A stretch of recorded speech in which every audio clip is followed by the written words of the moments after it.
وقال الله تبارك وتعالى إنا أعطيناك الكوثر فصل لربك وانحر إن شانئك هو الأبتر. وقال تعالى في عزوته النبي الكريم في كلام المجيد والفرقان الحميد في شان حبيبه إن الله وملائكته يصلون على النبي يا أيها الذين آمنوا صلوا عليه وسلموا تسليما. اللهم صل على محمد وعلى آل محمد بارك وسلم. صلاة وسلام عليك يا رسول الله، الصلاة والسلام عليك يا حبیب اللہ. محترم بزرگوں اور دوستوں، میرے بھائیوں،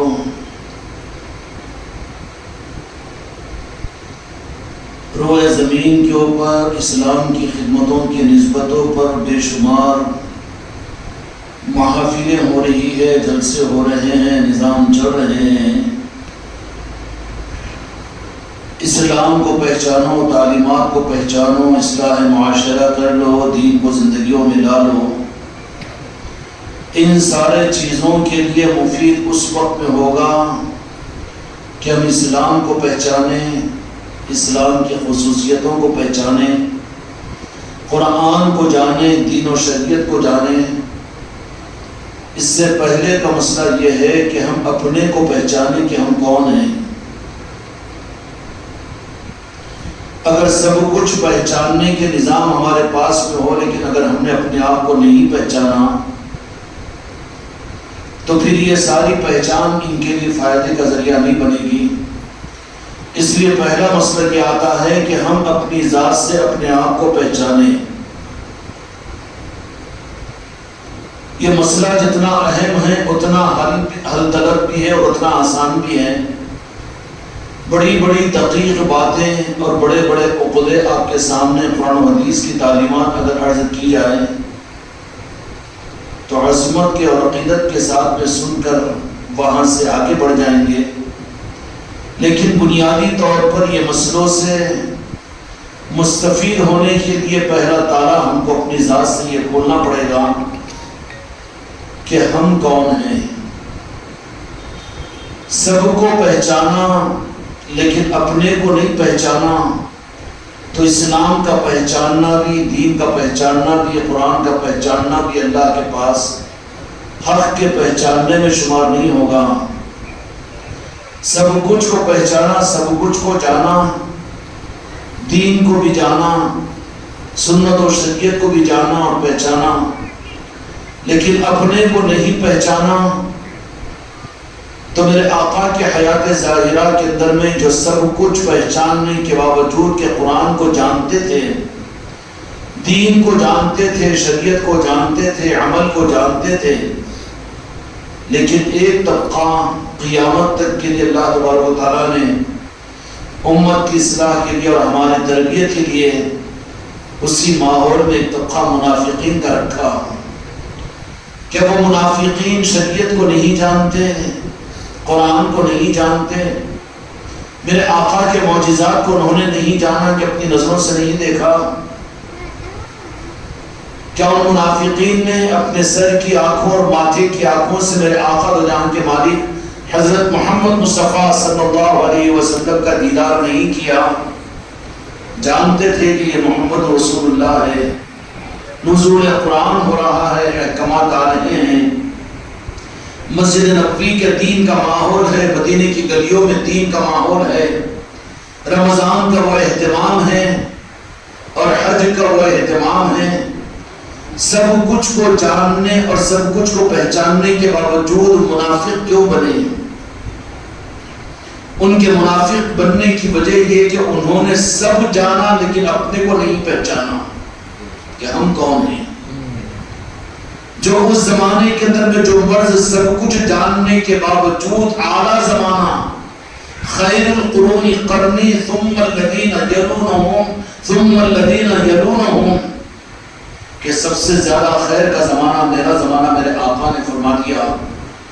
اس خیر کے زمانے کے اندر میں رہنے والے بھی جو محروم ہوئے، کیا عمل کی کمی کی وجہ سے یا دین کے نہ جاننے کی وجہ سے، یہ رمضان کے روزوں کی فرضیت کا علم نہ ہونے کی وجہ سے، یا روزوں کے چھوڑنے کی وجہ سے، یا نمازوں کے چھوڑنے کی وجہ سے، یا جہاد کے چھوڑنے کی وجہ سے، یا مدینے کے ماحول کے چھوڑنے کی وجہ سے میں سوال کر رہا ہوں تو اپنے دل سے جواب لو تو کہیں گے کہ نہیں، بلکہ ہر ایک میں نمبر 1 وہ لے آئے تھے، لیکن فیل کہاں ہوئے کہ انہوں نے اپنے کو نہیں پہچانا۔ اپنے کو نہیں پہچاننا قرآن کو پہچاننا بھی کام نہیں دے گا، شریعت کا پہچاننا بھی کام نہیں دے گا، دین کا جاننا بھی کام نہیں دے گا۔ خود کو نہیں پہچانا تو بڑی لمبی تقریر یہ کر دے گا اسلام کی اہمیت پر اور اسلام کی قدر شناسی پر، رمضان کے روزوں کے فرض کی فرضیت پر اور نمازوں کے اہتمام کی فضیلت پر اور جہنم کے عذاب اور جنت کی فضیلتوں پر۔ لیکن سوال جہاں پر آ کر نیک بختی اور بدبختی کا سوال جہاں پر رکتا ہے رب کی طرف سے کہ سب کچھ کو تو جانا، اتنی تفسیر جانا، اتنا علم جانا، اتنی حدیث جانا، اتنی تقریر جانا اور اتنا علم جانا، مدینہ منورہ کو جانا، مکہ معظمہ کو جانا، جہاد کو جانا، قرآن کو جانا، اس سے زیادہ پاک زمانہ تو کوئی اور ہو نہیں سکتا خدا کی قسم جو میرے آقا کی موجودگی کا زمانہ تھا۔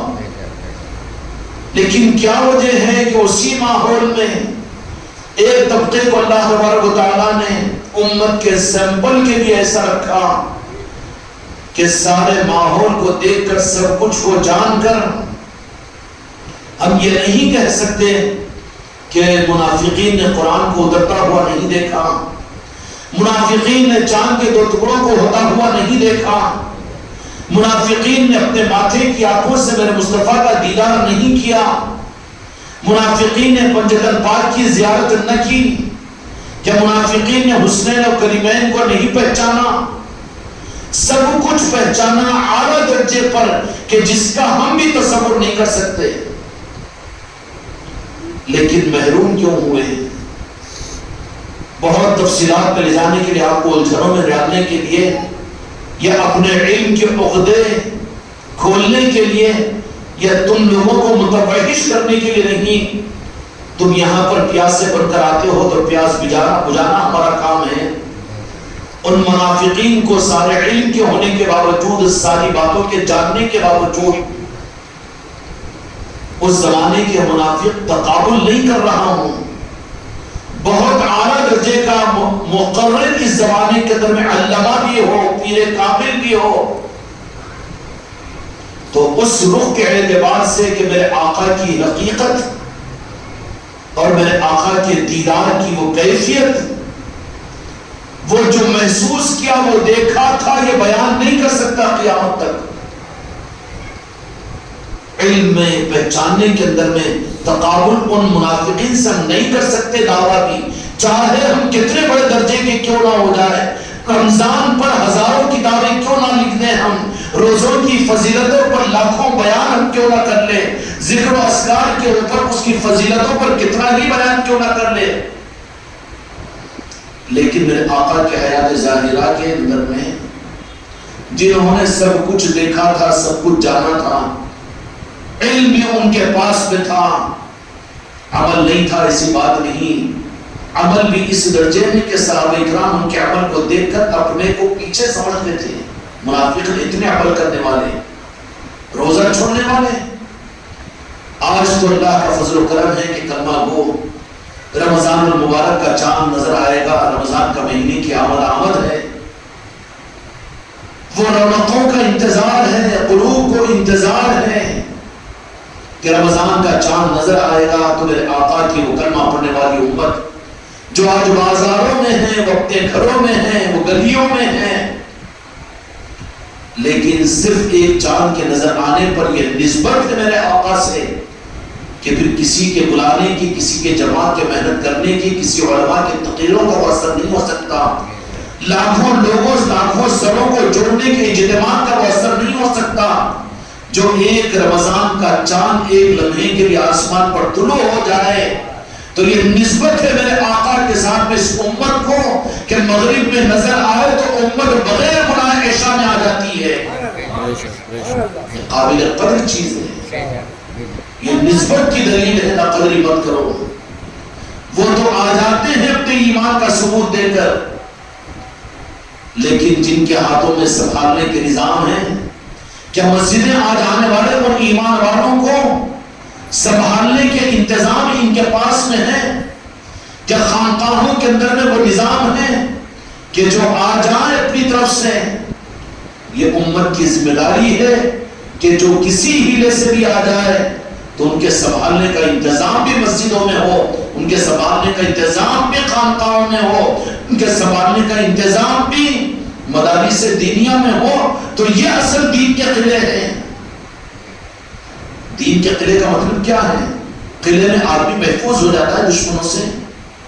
جب دین کے قلعے پر آ جائیں تو پھر وہ بڑی آسانی کے ساتھ میں شیطان ان کو اپنا شکار بنا کر قلعوں سے نکالے. تو یہ کیسے ممکن ہے؟ آج ہمارے پاس ہے میرے دوستوں، میرے بھائیوں، دین کے نظام تو ہے، لیکن دین کی نسبت پر آنے والوں کو سنبھالنے کا کوئی نظام نہیں ہے. میرے آقا دو جہاں کے مالک محمد رسول اللہ صلی اللہ علیہ وسلم نے مسلمانوں کے آنے پر ان کی سہولتوں کے انتظام سے زیادہ ان کے سنبھالنے کے انتظام کے کرنے کا نظام بنایا تھا مسجد نبوی میں، کہ اگر کوئی بے ایمان غیر کلمہ نہ پڑھنے والا بھی اگر آ جاتا تو پھر مسجد نبوی کا ماحول وہ ماحول رہتا. مسجد نبوی کا ماحول وہ ماحول رہتا، مسجد نبوی کا نہیں بلکہ پوری بستی مدینہ المنورہ کا وہ ماحول رہتا کہ پھر ان کے سنبھالنے کا سارا انتظام ان کے پاس میں تھا. مدینے کا ہر گھر درس گاہ نہیں بلکہ خانقاہ تھی. مدینے کا ہر گھر اخلاق کا مظاہرہ تھا. مدینے کے اندر میں کوئی اگر اپنا نہیں پرایا بھی اگر داخل ہو جاتا تو وہاں پر آنے والا یہ محسوس کرتا کہ یہ میرے لیے پرائی بستی نہیں ہے بلکہ میری اپنی بستی ہے. اگر اجنبی بھی آ جاتا تو پہلے ہی لمحے پر وہاں کے ماحول سے ایسا متاثر ہوتا کہ پھر مدینہ چھوڑنے پر اس کو رونا آتا. یہ کس کی بات کر رہا ہوں میں؟ جنہوں نے کلمہ نہیں پڑھا تھا، اور جو کلمہ پڑھ لیں پھر وہ دنیا کو، اپنے ماں باپ کو، سب کچھ کو خیروات کر دیتا. کیا کوئی جاگیردار باپ ان کو اپنی گود میں لے لیتا، پراپرٹی کا حقدار بنا دیتا، یا ان کو سونے کے لڈو کھلا دیتا، یا ان کی دنیا کے لیے سونے کے جھولوں میں جھلانے کا لالچ دیتا؟ کوئی نظام نہیں، بلکہ مدینے کا ماحول ایسا بنا ہوا تھا کہ آنے والوں کو سنبھالنے کا انتظام اس درجے میں، اس طرف سے کہ کوئی اجنبی اگر مدینے کے اندر میں کسی گلی میں سے گزر جاتا تو ایک گلی سے، ایک دروازے پر سے نکلتے کہتے کہ بھائی کھا کر تم ہم پر احسان کر دو. کوئی نکل کر کہتا کہ بھائی تھوڑا سا پانی پی کر ہم پر احسان کر دو، اور کوئی نکل کر کہتا کہ کھجور کھا کر ہم پر احسان کرو. اس کا ایسا انتظام مدینہ منورہ میں اور مسجد نبوی کے اندر میں ایسا انتظام کہ آنے والوں کو سنبھالنے کے لیے. آج وہ ماحول ہے ہماری مسجدوں میں، وہ ماحول ہے خانقاہوں کے اندر میں. پھر کیوں امت کی شکایت کرتے ہو؟ آ رہی ہے امت اپنے ایمان کا ثبوت دے کر، لیکن مسئلہ یہ ہے کہ ہم سنبھال نہیں سک رہے ہیں. آتے ہیں وہ اپنے نسبتوں کا ثبوت دے کر، لیکن ہم سنبھال نہیں سکتے. تو پھر وہ خود بخود جیسے ماحول میں آئے تھے اسی ماحول میں چلے جاتے ہیں. اس کی ذمہ داری کس پر ہے؟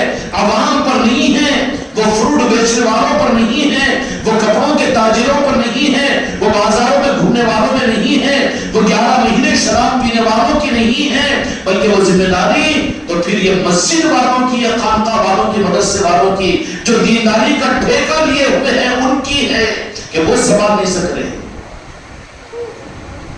سنبھالنا کیسے؟ افطار اور سحر کھلا کر. سنبھالنا کیسے؟ 3 پارے کی تراویح پڑھا کر. سنبھالنا کیسے؟ اپنے روزے رکھ کر، یا پھر بعد میں پھر تیر و تلوار مارے، اے گئے 3 دن کے لیے 3 پارے سننے کے لیے آگے ہوئے، اب تو دکھ رہے نہیں بیٹھے، اب تو روزے بھی نہیں رکھ رہے ہیں۔ ارے غلیظ، تیرے ذمہ جو کام تھا، ایک جو اپنے نسبت ایمان کی وجہ سے 11 مہینے کے بگاڑ کے ماحول میں رہنے والا، تیرے بلانے پر نہیں، تیری جماعت کی وجہ سے نہیں، تیری تقریر کی وجہ سے نہیں، تیرے مسلک کی وجہ سے نہیں، تیری محنت کی وجہ سے نہیں، بلکہ اس کے ایمان کی نسبت پر، چاند کے نظر آنے پر وہ عشاء میں آ چکا ہے۔ اب ذمہ داری تیری ہے کہ تو سنبھال۔ مسجدوں میں خوب کلر ہو رہا ہے، خوب انتظامات ہو رہے ہیں، خوب ماشاءاللہ رونقیں، ٹھیک ہے کیجیے، لیکن ذرا اس طرف میں بھی تو خیال کریں کہ یہی مسجدوں کا، خانقاہوں کا حسن ہے، کہ یہی یہاں کا انتظام ہے، تو پتہ یہ چلے گا کہ یہ چیزیں تو زمانے کے اندر نہیں تھی۔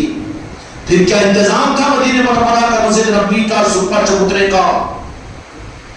جانے والوں کو اخلاق اور محبت کا وہ مزاج بتلایا جاتا کہ وہ جسم کو نہیں بلکہ دل کو یہاں پر جوڑ کر چلے جاتے تھے، وہ دنیا سے کٹ جاتے تھے، جو اس ماحول میں آ جاتے، ماحول سے ان کو جس طرح مچھلی کا پانی سے نکلنا مشکل،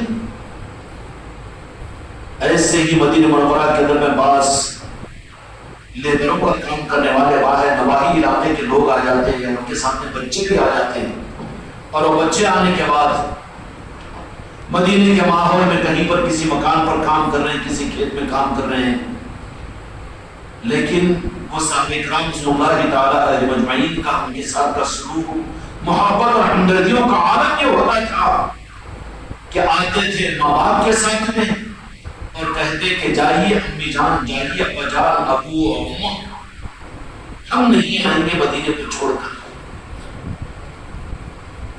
مسجد نبوی میں تشریف لاتے تھے جانے کے مالک محمد رسول اللہ صلی اللہ علیہ وسلم کے چہرے انور کی زیارت، اور وہی ستارے اور وہی تارے مدینے کی گلیوں کے اندر میں، وہ ان کی محبتیں، وہ ان کا اخلاق، ان کی فرشتگی اور ان کے ساتھ میں اخلاق اور شفقتوں کا معاملہ، پورے مدینہ منورہ کے اندر میں ایسا ماحول کہ اجنبی آتا وہاں پر تو آنے کے بعد میں جانے کا ارادہ ملتوی کر لیتا ہوں۔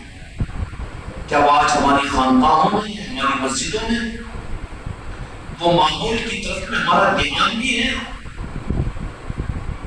اور وہ ذمہ داری کیا ہماری نہیں ہے؟ کیا صرف امت کو مورد الزام ٹھہرا کر کہ یہ بے نمازی ہے، یہ نمازوں کے چھوڑنے والے ہیں، صرف 3 پاروں کی تراویح میں آ جانے والے ہیں، کہ دیکھو یہ انتظار کرتے رہتا ہے کہ 3 پاروں کے لیے تو اتنے لوگ آئے ہیں، لیکن 11 رمضان کو ساری مسجد خالی، ہنس کر کہتا ہے ظالم آئے تھے لیکن تو سنبھال نہیں سکا۔ کتنی راتوں میں اے خانقاہ والے تو نے دعا کیا کہ یا اللہ جو آ جائے امت مسجدوں کے اندر اپنے محبوب کے نارے پاک کے صدقے میں اس امت کو دین کے ساتھ جوڑ دے، مسجدوں سے جوڑ دے، خانقاہوں سے جوڑ دے۔ کتنی دعائیں کی، کتنی محنتیں کی، کتنے اخلاق کا مظاہرہ کیا، کتنے اخلاق کو پیش کیا۔ اب چونکہ اس کا تعلق اپنی ذات سے، اپنی جان اور اپنے مال سے ہوتا ہے تو وہاں تو اپنے کو بچا، ہم تو کر لے رہے ہیں، ہم تو کر لے رہے ہیں، اچھا کر لے رہے تم۔ یہ جو نقصان ہو رہا ہے، جو امت آ رہی ہے مسجدوں کو، پھر مسجدوں میں ٹک نہیں سک رہی ہے، خانقاہ میں آ رہی ہے پھر خانقاہ میں ٹک نہیں سک رہی ہے، یہ نقصان کا ذمہ دار کون ہے؟ کس کی ذمہ داری؟ اہل مساجد، اہل مدارس، علماء، اور جو اپنے آپ کو پیر سمجھتے ہیں، جو اپنے آپ کو مرید سمجھتے ہیں، جو خانقاہ والے سمجھتے ہیں۔ کیا نہیں ہے ذمہ داری؟ سوچا ہے کبھی اس وقت کو بھی ہم نے؟ اب آپ یہ کہیں گے کہ پیر پکڑیں گے کیا ان کو، پھر کیسا رکیں گے، کیا ممکن ہے؟ کیا بتاؤ ایک راستہ ممکن ہو سکتا ہے، ممکن ہو سکتا ہے، ممکن ہو سکتا ہے۔ ایک تو امکانات کے اندر انکار نہیں کر سکتے، تمہارے میرے اختیار میں نہیں ہے، لیکن وہ اللہ کے اختیار میں ضرور ہے، اللہ چاہے تو۔ یا مصرف القلوب صرف قلوبنا علی طاعتک الم نشرح لك صدرك ووضعنا عنك وزرك الذي انقض ظهرك۔ یہ ہم سے ممکن نہیں ہے، لیکن رب سے ممکن ہے؟ قسم کھا کر پوچھو تو ایک بھی ایسا نہیں نکلے گا کہ جس نے اس رخ کے اوپر ساری امت کے لیے کہ یا اللہ بغیر بلائے آ گئے ہیں تو یا اللہ ان کے قلوب کو مسطر فرما کر اپنے محبوب کے نارے پاک سے جوڑ دے اور دین سے جوڑ دے. اس کی دعائیں رمضان کی مقبول دعائیں ہوگی تو اپنی ذات کے بارے میں پیٹ کھجور کھاتے ہوئے اپنی آل اولاد کے لیے اپنی نسلوں کے لیے. ارے بھکاری تیرا پیٹ بھرے گا نہیں. آخر کب ان کلمہ پڑھنے والوں کی محبت تیرے دل میں آئے گی؟ جس دل کے اندر میں ایمان کلمہ پڑھنے والوں کی محبت نہ ہو وہ دل کان کھول کر سن لو، چاہے مرید ہو کے خلیفہ ہو کے پیر ہو کے مسلمان ہو، عالم ہو کے علامہ ہو، وہ قلب جس میں مسلمان کی محبت نہ ہو، کلمہ گو کی محبت نہ ہو، وہ دل مسلمان کا اور مومن کا دل نہیں بلکہ منافق کا دل ہے. منافق کا دل ہے وہ. ہم اپنے دل کو تو مومن کا دل بنا سکتے ہیں. ساری امت کے لیے درد ہو، ساری امت کے لیے دل کے اندر کی دعائیں ہوں، اللہ تبارک و تعالیٰ سے تو مانگ سکتے ہیں.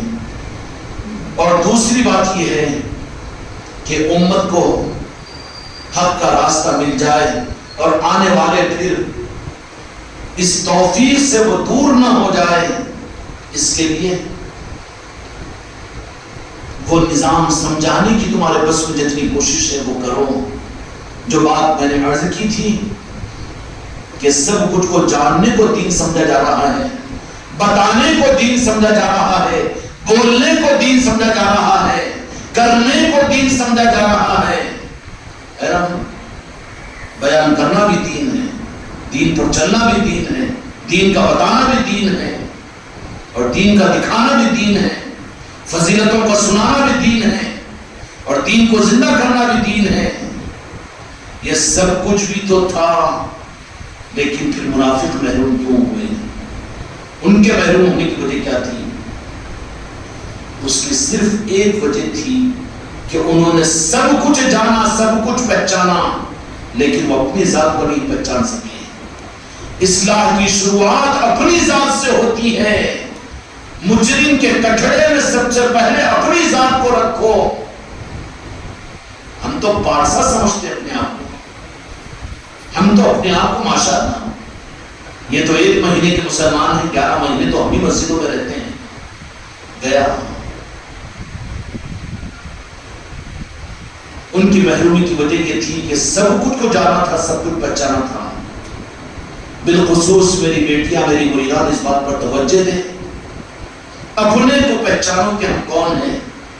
سب کچھ، سارا دین، سارا قرآن جان کر، سارے دین پر چل کر بھی ظاہری طور پر جنہوں نے اپنے کو نہیں پہچانا، سب کچھ کو پہچانا، وہ منافق بن کر رہے، آٹے سے بال کی طرح سے نکال دیے گئے. اپنے کو پہچاننا کیا ہے کہ میں کون ہوں؟ میں پیر، میں نصرت علی، اور میں خلیفہ، میں مرید، میں مریدہ، میرے باپ کا نام یہ، میری ماں کا نام یہ. حق نہیں ہے. میں کون ہوں اور کتنی اعلیٰ نسبت مجھے حاصل ہے. میں نام لیوائے مصطفیٰ ہوں، اللہ کے محبوب کا نام لینے والا ہوں. میرے بھائی نے بہت اچھی نعت شریف پڑھی، دائی حلیمہ کا بھی تذکرہ آ گیا، اور میرے آقا کی عظمتوں میں واقعی یہ دل کے اشعار ہونے چاہیے. اس پر غور کرنا چاہیے کہ کائنات کا خلاصہ ذات مصطفیٰ ہے. سب کچھ کو تو جان لیا، لیکن اپنے کو نہیں جانا. میں کون ہوں؟ میں کون ہوں؟ میری اپنی شناخت میرے دل سے اپنے بارے میں یہ کہ ہر لمحے کے ہر حصے میں یہ آ جائے کہ میں تو میرے مصطفیٰ کا نام لیوا غلام ہوں، نام لیوا ہوں. منافقین نے اپنے کو عابد سمجھا، اپنے کو عالم سمجھا، اپنے کو مجاہد سمجھا، اپنے کو زکات دینے والا سمجھا، اپنے کو نماز پڑھنے والا سمجھا، اپنے کو قرآن سمجھنے والا سمجھا، سب کچھ سمجھا. لیکن اپنے کو میرے آقا کا غلام اور میرے آقا کا نام لیوا نہیں سمجھا، اپنے کو نہیں سمجھا، نہیں پہچانا اپنے کو، تو سارا عمل اور سارا دین کا نظام ان کے ہلاکت سے ان کو بچانے کا ذریعہ نہیں بنا۔ جب اس زمانے کے ان لوگوں کو اپنے کو نہ سمجھنے، اپنے کو نہ پہچاننے کی وجہ سے ہلاکت سے وہ بچ نہیں سکے، جہنم میں جانے سے نہیں رک سکے، تو ہم فتنوں کے زمانے میں 15ویں صدی کے اندر میں سب کچھ تو جاننے کا دعویٰ کر لیں اور سب تو دین کی خدمت سمجھ لیں۔ اے دین کی خدمت کے دعوے داروں، اے دین کے پھیلانے کی دعوے کرنے والوں، اے دین کے بارے میں تقریروں کے ذریعے سے اسلام کو عروج دینے کے دعوے کرنے والوں، یہ سب بعد کی چیزیں ہیں، یہ تمہارے لیے یہ کام کی چیزیں اس وقت میں بنے گی جبکہ اس سے پہلے اپنی ذات کو پہچانو کہ ہم کون ہیں۔ قرآن مجید میں اللہ تبارک و تعالیٰ فرماتے ہیں، اس آیت شریفہ کا مفہوم یہ ہے، قد افلح من تزکا، قد بے شک اس کا مفہوم یہ ہے کہ وہ فلاح پا گیا جس نے تزکیہ کر لیا۔ اس کا خلاصہ ہے کہ جس نے اپنے کو پہچان لیا، اپنے کو پہچان لیا۔ اس سے زیادہ کا اعتبار اور تعارف کا کوئی معیار ہو ہی نہیں سکتا کہ ہم کون ہیں۔ ہم اپنے آقا کا نام لینے والے ہیں۔ آج ہم اپنا تعارف عالم ہونے کی حیثیت سے، پیر ہونے کی حیثیت سے، عمل والے، نمازی، متقی، حاجی، پرہیزگار، سب کچھ روزے دار اور سب کچھ ہونے کے اعتبار سے کرنے کو تیار ہے، لیکن جو اصل چیز ہے ہماری اور آپ کی، خدا کی قسم کہ جس کے بغیر کوئی عمل خدا کی بارگاہ میں قابل قبول نہیں ہو سکتا، وہ نسبت مصطفیٰ ہے۔ بیوی کے شوہر بعد میں، مریدوں کے پیر بعد میں، شاگردوں کے استاد بعد میں، مصلیوں کے امام بعد میں، علامہ بعد میں، بڑے باکمال تم بعد میں، لیکن تمہاری اصل پہچان غلام مصطفیٰ ہے، میرے آقا کا میں نام لینے والا ہوں۔ اس بڑے اعزاز کے سامنے کسی اور چیز کو نہیں لانا۔ مر بھی رہے ہو تو کون ہے، عمل کا ڈھونس نہیں رہنا، پیری مریدی کا ڈھونس نہیں رہنا، اور اپنی اچھائی کا نشہ نہیں رہنا۔ شراب کے نشے سے برا نشہ ہے اپنے بارے میں ہم خود اعتمادی مبتلا ہو جائے، ماشاءاللہ ہم تو اچھے نا، یہ حراموں میں حرام ہے۔ یہ قد افلح من تزکا، بے شک تحقیق وہی فلاح پائیں گے جنہوں نے اپنا تزکیہ کیا ہوگا۔ تزکیہ کیا ہے؟ میل کا صاف کر دینا، دل کے اوپر سے گرد و غبار کو ہٹا دینا۔ گرد و غبار آئے گا نماز پڑھیں گے تو ہاں میں نمازی ہوں، میں زکوٰۃ دینے والا ہوں، میں بیان کرنے والا ہوں، میں نعت پڑھنے والا ہوں، اور میں حج کرنے والا ہوں، میں روزہ رکھنے والا ہوں، یہ گرد آتی ہے، میں مرید ہوں، میں پیر ہوں۔ قد افلح من تزکا، مراقبہ کیا کرو بیٹھ کر، اور اس نخوت کو ختم کیا کرو، یہ غلاظت کو اپنے دل پر سے اتارا کرو کہ میں کچھ نہیں ہوں، کہ میں اپنے آقا کا ادنا نام لیوا ہوں۔ یہ احساس اپنے تزکیے کے لیے ضروری ہے۔ ہم کون ہیں؟ ہوگا پیر کا مرید بعد میں رت باز، بڑا علم والا، بڑا عمل والا ہوگا، بڑا نمازی، بڑا تہجد گزار، بڑا قرآن پاک کی تلاوت کرنا ہوگا بازو پر۔ علامہ صاحب، پیر صاحب، مولانا صاحب، روزے دار، نمازی اور ماشاءاللہ صدقہ خیرات کرنے والے، کروڑوں روپے زکوٰۃ دینے والے رت بازو ہوں، کیونکہ خود کو نہیں پہچانا۔ خود کی پہچان کیا ہے؟ خود کی شناسائی کیا ہے؟ خود کی شناسائی اس امت مصطفیٰ کے لیے صرف میرے آقا کی نسبت ہے، کہ جس کو پہچاننے کے لیے آیا تھا، جس کے پہچاننے کا حکم ہم نے دیا تھا، تو خود ہی کو نہیں پہچانا، دھوکے میں رہا، اور بجائے اس کے کچھ اور غفلت میں تیری زندگی گمراہیت میں گزر گئی۔ خود کو پہچان، تو کون ہے؟ اپنے باپ کا نام یاد آنے سے پہلے ہم کو یہ احساس ہو جائے کہ ہم مدینے والوں کے نام لیوا غلام ہیں، ان کا کلمہ پڑھنے والے ہیں۔ یہ کتنے بڑے اعزاز کی چیز ہے، کتنے بڑے اعزاز کی چیز ہے۔ نادانی سے کبھی تو ہو کم از کم یہ کیفیت ہمارے تمہارے اندر اتنی بڑھ جائے کہ کوئی تم سے مجھ سے نام پوچھے، کوئی تم سے مجھ سے نام پوچھے تو بے خودی کا نکل جائے کہ میں اپنے آقا کا غلام ہوں، مدینے والوں کا نکلتا ہے۔ اس کو تو بے وقوفی سمجھے گا یہ گدھا، اس کی نسبت کی دلیل ہے، یہ اس کے ایمان کی پہچان ہے۔ اب یہ تو اپنے نام کو لے رہا ہے، اپنے ڈگریوں کو لے رہا ہے اور اپنے عمل کو بتا رہا، میں اتنے حج کیا ہوں، میں اتنی زکوٰۃ دیا ہوں، میں اتنا ذکر کرتا ہوں، میں اتنی قرآن پاک پڑھتا ہوں۔ یہ اپنی پہچان کروا رہا ہے۔ اولاد کی تربیت کرو، مسلمانوں کی تربیت کرو، ٹھیکیداری مت لو خالی کہ نہیں نہ رمضان کے فضائل کو بیان کر رہے ہیں۔ کیا رمضان کے فضائل کو بیان کرتے؟ اس کے ایمان کے فضائل بیان کرو، اس کو ایمان سمجھاؤ، اس کو ایمان ہی کٹا ہوا ہے، وہی انتظام نہیں ہوا اس کا، تو پھر رمضان کے روزے اس کے منہ پر مار دیے جائیں گے، نمازیں اس کے منہ پر مار دی جائے گی، اس کا علم اس کے منہ پر مار دیا جائے گا۔ مجرموں کی فہرستوں میں پھر یہ گناہ کرتے ہوئے بھی اپنے آپ کو پاک باز کہے گا، نماز پڑھتے ہوئے بے نمازیوں کو دیکھ کر سینہ کرائے گا میں اچھا ہوں۔ گیا نا تو تو گیا۔ اس لیے میرے بچوں پہلا سوال تو اپنی ذاتوں سے ہم اپنے لیے اپنی روح سے کرو، اپنے وجود سے کرو کہ ہم کون ہیں، ہماری اوقات۔ کلکٹر ہوں گے تم اپنی جگہ، بادشاہ ہوں گے تم اپنی جگہ، اورنگزیب عالمگیر کے حصے ہوں گے تم اپنی جگہ، مودی کے مقام پر ہوں گے تم اپنی جگہ، پر یہ کام زمین کے اوپر کے نیچے کام نہیں آئیں گے۔ وہاں جو چیز کام آئے گی اور اللہ کو جو پسند ہے وہ اپنی نسبت پر ناز کرو، اپنی نسبت کو ظاہر کرو۔ اور یہ نسبت کتنی عظمت والی ہے، کیونکہ اس کی عظمت کو اس کے قدردان لوگ جانتے ہیں۔ انبیاء اکرام علیہ السلام نے دعا کی تھی کہ یا اللہ ہم کو نبی نہ بناتا بلکہ دو جہاں کے مالک محمد رسول اللہ صلی اللہ علیہ وسلم کا امتی بنا دیتا۔ شرم آنا چاہیے ہم کو دنیا کے شکایت کرنے، دنیا کے غربت کا رونا رونے اور دنیا کے مسائل کے اور دنیا کے حالات کے بارے میں۔ اسباب کی دنیا میں محسوس کرو، ٹھیک ہے انتظام کرو، لیکن وہاں سے فارغ ہو جاؤ تو پھر تم بے رونق چہل کے ساتھ میں زندگی گزارنا بند کر دو، فوراً استحضار کر دو کہ میں بے تاج کا بادشاہ ہوں، کہ جس نبی کی نسبت کے لیے نبیوں نے دعائیں کی تھی، اللہ نے مجھے وہ مقام عطا فرما دیا کہ میں آپ کا نام لیوا ہوں۔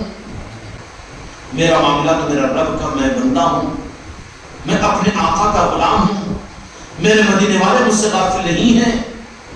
اپنے کو کرو مدینے والوں کے حوالے، اپنے کو مدینے والوں کے حوالے کرو۔ کیوں فکر زمین کے اوپر مسلمان کے بچے کو، اور کیوں یہ مسلمانوں کو بزدل بنایا جا رہا ہے، اور کیوں یہ رونا اور دھونا چل رہا ہے مسلمانوں کی دنیا کے معاملات میں، جبکہ ان کے نگہبان اور ان کے آقا مدینے والے خود زمین پر موجود ہیں۔ قصور کیا ہے؟ قصور صرف یہ ہے کہ یہ امت میرے آقا کو چھوڑ کر آج دنیا میں پریشان ہو رہی ہے، گمراہیتوں میں پڑ رہی ہے، پریشانیوں کا رونا رو رہی ہے۔ اچھا 50 سال سے پریشانیوں کا رونا رو رہا ہے، عورتیں بھی رو رہی ہے، مرد بھی رو رہا ہے، بچے بھی، بوڑھے بھی، تو پھر رونے سے مسئلے حل ہو رہے ہیں؟ اور کیا کرے گا؟ ہمارے تک روتے ہی رہے گا، روتی صورت کے بچے۔ شکر پر آ کہ کچھ نہیں، بے تاج کا بادشاہ ہوں میں اس لیے کہ زمین و آسمان کے مالک میرے مصطفیٰ کی نسبت میرے پاس میں ہے۔ مجھے حقارت کی نگاہ سے مت دیکھو، مجھے غریب مت کہو، مجھے لاچار و مجبور مت کہو، میرے اوپر رحم مت کرو۔ میں رحم کی بھی تم سے نہیں مانگتا، نہ پارلیمنٹ میں مانگتا ہوں، نہ اسمبلیوں میں، نہ شاہکاروں کے پاس میں، نہ کسی اور کے سامنے۔ کیوں؟ اس لیے کہ میں زمین و آسمان کے مالک کا نام لیوا ہوں۔ اگر یہ امت یہ نسبت کو قائم کر لے تو پھر میرے مصطفیٰ اس کو ذلیل ہونے دیں گے، رسوا ہونے دیں گے؟ میرے آقا اس کو کیوں حالات ہے، کیوں پریشانیاں؟ اس کی وجہ بھی یہ کہ صرف اور صرف وہ اپنے کو نہیں پہچان سکا کہ میں مدینے کے مالک اور میرے آقا دو جہاں کے مالک کا میں اپنے آپ کو نام لیوا نہیں ثابت کر رہا ہوں. دور دور تک تعصب نہیں ہے. کیسے ضائع کریں گے اس امت کو؟ امت کی فکر کرو، امت کی فکر کرو، امت کی فکر کرو. کیا جو امت کر رہا ہے بات تو اپنی فکر کر. میرے ذمہ میرے آقا کی امت کی فکر کس نے رکھی؟ آقا کی نگہبانی کے لیے خدا کی قسم میرے آقا مدینے والے موجود ہے. قصور صرف یہ ہے کہ یہ امت ان سے غافل ہوئی ہے تو میرے آقا نے ان کو رجوع ہونے کے لیے یہ حالات کے دنیا کے حوالے کر دیے ہیں. کیے نہیں ہیں بلکہ بچا لیا ہے، ورنہ بدعملی پر امت کے دین کے نام پر تو بے ادبیاں اور گستاخیاں ہوتی ہیں. مسجد کے ممبروں سے میرے آقا کی عظمت اور تعظیم کو شرک و بدعت کہا جاتا ہے.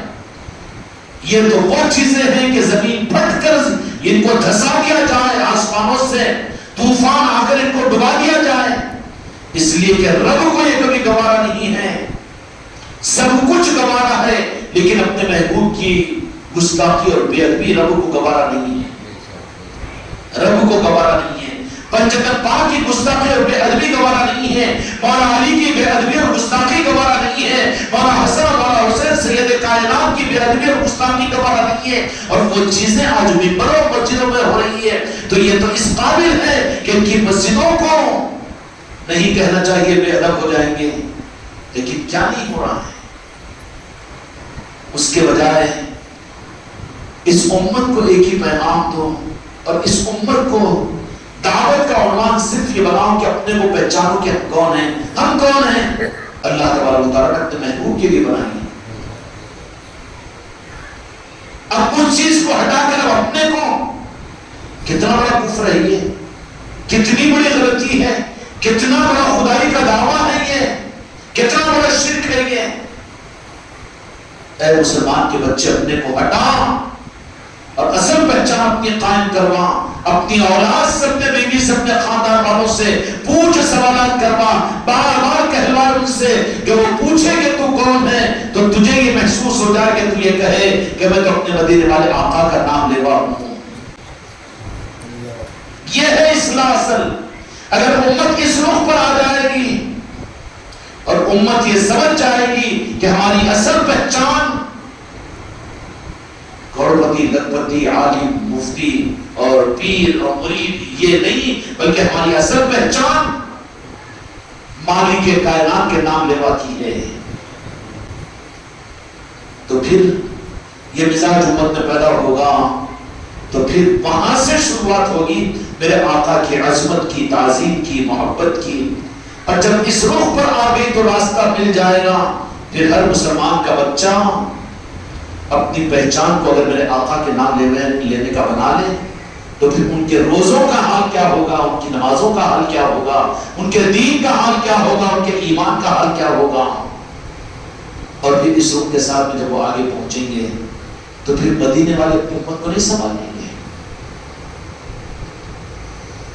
غافل نہیں ہے میرے آقا اپنی امت سے. اپنی دکانوں کے چلانے کے لیے میرے آقا کی امت کو کاٹو مت. ایک کلمہ پڑھنے والا چاہے مشرق و مغرب میں کالا ہو کہ گورا ہو، جاہل ہو کہ انپڑھ ہو، کہ چاہے گناہگار ہو کہ بے نمازی ہو، لیکن وہ کلمہ پڑھتا ہے تو وہ میرے آقا کا امتی ہے. سمجھ میں آئی بات؟ اور یہ امتی اپنے آپ کو امتی ثابت کرنے کو تیار نہیں ہے. دوسرا تعارف درمیان میں لا رہا ہے تو خدائی کتنی ناراض ہوتی ہوگی کہ میں اتنا بڑا اعزاز ان کو عطا کیا ہوں کہ جس کی تمنا نبی کیا کرتے تھے اپنے زمانے میں بغیر استحقاق کے، اس کو میں نے یہ نسبت اپنے محبوب کی عطا کی ہے، لیکن اس کو جھوٹے منہ بولنے کو بھی تیار نہیں. اس لیے اپنے کو پہچاننا اصل ہے. قد افلح من تزکا، یہ ہے تزکیہ کہ اپنی حقیقت کو پہچانو. اوپر کے برقوں کو اتارو، اوپر کی نسبتوں کو اٹھا دو. ہر لمحے اپنے بارے میں یہ استحضار کرو میرے بچوں کہ ہم کون ہیں. مالک کائنات کے نام لیوا ہیں ہم، مدینے والوں کے نام لیوا ہیں. اس سے بڑی کی کوئی نہیں، اس سے کوئی بڑی ڈگری نہیں ہو سکتی، اس سے بڑی کوئی ڈگری نہیں ہو سکتی. مسلمان مسجدوں کے اندر میں آئیں گے، لوگوں کے اندر میں رجوع ہوگا، ان کی قدر کرو، ان کے لیے دعائیں بھی کرو اللہ کی بارگاہ میں. کیوں؟ تم اگر یہ کرو تو پھر میرے مصطفیٰ بھی تو میری امت کے لیے، میرے یہ امت کے افراد، خانقاہ والے، مدرسے والے، مسجد والے دعائیں، یہ رخ ہے کہیں بھی نہیں ہے نا. اور اپنی ذات سے بھی تناہیوں میں اپنی روح سے پوچھو کہ تو کون ہے، تو پھر تم جواب یہ کرو کہ میری سب سے بڑی پہچان میں زمین و آسمان کے مالک محمد رسول اللہ صلی اللہ علیہ وسلم کا نام لیوا ہوں. میں کچھ اور اس سے بڑھ کر کوئی چیز، کوئی ڈگری مجھے نہ ہے، نہ پھر مجھے چاہیے. اگر یہی ہو جائے گا تو ایمان کی رونق زندگی میں آ جائے گی، اور یہ چیز کم عمل والے کو بھی کمال تک پہنچائے گی. اور اس کے بغیر بڑے سے بڑے عمل والا، بڑے سے بڑے علم والا بھی محروم ہو جائے گا خدا کی بارگاہ میں. اس لیے میرے بچوں، رمضان کو ضائع مت کرو، آنے والے رمضان کی قدر کرو. آنے والا مہینہ قرآن پاک کے مطابق میں امت کو متقی بنانے کا مہینہ ہے. متقی کا معاملہ کیا ہے؟ قلب کی دنیا کو جگانا، قلب کی دنیا کو صحیح کرنا. قلب کی محنت کے رخ، آج وہ رخ تو ہے ہی نہیں.